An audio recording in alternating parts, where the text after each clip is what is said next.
দাউদকান্দি এক মাহফিলে গেছিলাম। এক ইমাম সাহেব মসজিদের বয়স্ক মানুষ, উনি আমার এই জড়ায় ধরে কাঁদছিল, আমার মনে আছে। উনি বলছিল, হুজুর, কাঁদতে কাঁদতে বলছিল, হুজুর, আমি 28 বছরের জীবনে ইমামতির, আজ 28 বছর এই মসজিদে ইমামতি করি।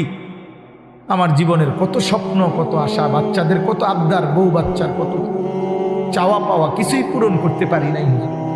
অল্প কয়টা টাকা বেতন পাই, টানা হেসরা করে জিন্দিগিটা কাটাইছি হুজুর।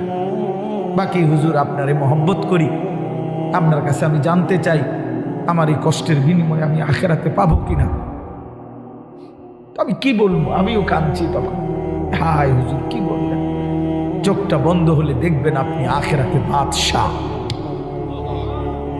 ইনশাআল্লাহ আমি বললাম, আপনি দেখবেন আপনি বাদশাহ, আপনি বাদশাহ।